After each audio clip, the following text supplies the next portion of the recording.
Hello! Yuletide. Ooh. Thank you. I'm Brittany. And I'm Brad. And we are AudioShelf. Before we begin, press that red button down below to subscribe to our channel. Are you going to be drinking that wine the whole time? Yes. Okay. Today, we are going to be reviewing a little Christmas murder mystery. Ho, ho, ho. Mm-hmm. Murder, murder, murder. We are reviewing Murder at Mistletoe Manor. By Holly Tierney-Bedord. Narrated by Christopher Lane. This was about a 3-hour and 12-minute audiobook, and it was a perfect read to get you in the Christmas spirit for me. It really was. There's nothing like murder at holiday time to really bring in the cheer and the jolly and the comfort. Yes. I love a good murder. Yes. Yeah, that really gets us going. So this novel is very short and a very fun little listen. If you're into like cozy mysteries, you already know that the police are going to be bumbling fools. Oh my gosh. And they were in this book. They were beyond. They had to let an innkeeper solve the crime. Yeah, which, as we know, anybody can solve a crime. Exactly. Librarians, teachers, Cleaning ladies, anything that your little heart can desire for a crime solver. Exactly. Can So happen. the good thing about cozy mysteries, especially with Christmas cozy mysteries, and we're going to talk about that more later in the month, but this book focused on the problem-solving aspect instead of the suspense. Yes. So it was very fun. It was very, kind of pulled you in, and it made you feel like you were trying to solve the crime. Yes. And it was very, very fast. And I found myself trying to guess what was happening because at Mistletoe Manor, there is a group that comes in where it's mysterious. Somebody just pays like $10,000. No name on the reservation or anything, but just this group of people come in with these invitations to stay at the manor. And the innkeeper, Clorinda, she has no idea where these people are coming from. And they're like, you invited us here, you dummy. We have an invitation right here. And she's like, I didn't send that. And so they're a bunch of snooty, rich, upper class people who are super, super rude, except for the one little dog. The little dog is real nice, real cute in his little sweater. So cute. And then murder starts happening pretty much right off the bat. Yes. This book reminded me of House on a Haunted Hill. Ooh.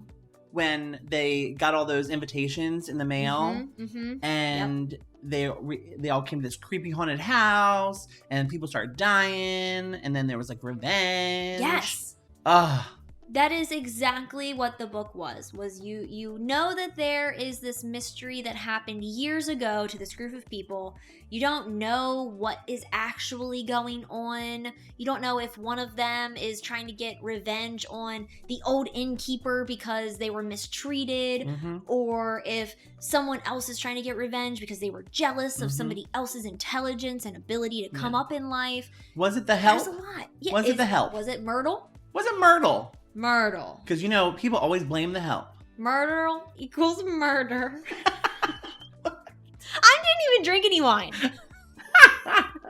Anyway, yeah, everybody always mistreats the Help, and so could exactly be what Brad is talking about. Exactly. So let's get to the narration. Oh, okay. So Christopher Lane did a really good job. I enjoyed his narration. He has that Christmassy sound. He does. And I feel like he would be really good on like the Christmas shoes. Yes. Or yes. anything written by Donna Lanvier or whatever her name is. Yeah. So I think he has that really solid ho ho ho, I'm a Santa Claus. Yeah. But with the murder mystery, I felt like he was kind of too lackadaisical with his tone. And so if something bad happened, someone got murdered, it's like, well, that happened, and we're going to move on to this next scene. Yeah. And it was kind of like a newscaster, really. It really didn't seem like anybody gave any Fs that these people were dying around them. They would find a body and be like, oh, time for some ice cream, guys. I love good ice cream. What's your favorite ice cream? Oh, it changes. I would say anything with like a chocolate chip that's filled. Nuts? No. Oh, I like anything with nuts. Well, that's to be expected. Anyway, cozy mystery murder theater. Yes. What did you think about Christopher Lane? I was a fan. And so at one point I was thinking, our main character is Clorinda. She's the innkeeper. And I was thinking that the narrator would be a female. Mm. But as I kept listening to Christopher's narration, I was like, this is perfect.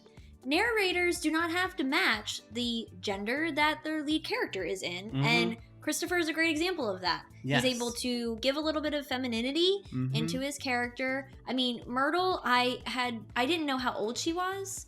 I mean, was she like 100? Because his like characterization of her was old, so she sounded like kind of like an old. I agree, and I thought that lady. actually in the beginning I thought Myrtle was a man. Yeah. But that kind of confused me. Yeah. Then I realized it was a younger woman. I feel like. Was she younger? I think she was like about maybe 40s, 50s, so it's not that young. He played her as Mrs. Doubtfire. Oh. Like, old. That is true. I agree. And I did like the voices that he used, Yes. especially for the guests. Oh my gosh, the guest voice. You can definitely tell each guest who they were individually. Yep. So that was pretty cool. Mm-hmm. Yeah, because we got to connect with them. Because there's a lot of them that come in a short amount of time, and then they start going out pretty quick as well. Mm-hmm. So you get to know the character by their voice and not so much their name. Exactly. So as soon as you don't hear that voice anymore, you're like, they're dead. Mm-hmm. And that's another thing about Cozy Mysteries is that there's so many characters. Mm-hmm. So you got to keep them in line. And when you have a narrator that can do that, that's wonderful. Yes, absolutely. So yeah, I liked Christopher's narration for this. Cozy Mysteries, while we've listened to some in the past, I feel like this one was particularly... What? I didn't mean to snort. I felt like this one in particular was just a little lacking in the excitement that the characters would have when finding dead people. Yeah, I agree. I mean, Myrtle reacted more to a spider crawling across her hand than she did seeing two people lying face down in a bathtub. Ah! Literally screamed. Yeah. And for the other people, she was like, well, we got sprinkles in stock. I wish there was a lot more emotion from the characters. And this wasn't, I don't think it was a narrator's job to do that. Mm-hmm. I think the author could have probably added a little bit extra emotion and fear and suspense to the situation. Yeah, suspense. Mm-hmm. Yeah. Yeah. That's what I would have liked to see. That's what Brad would have liked to have seen. Just a little suspense in our murder.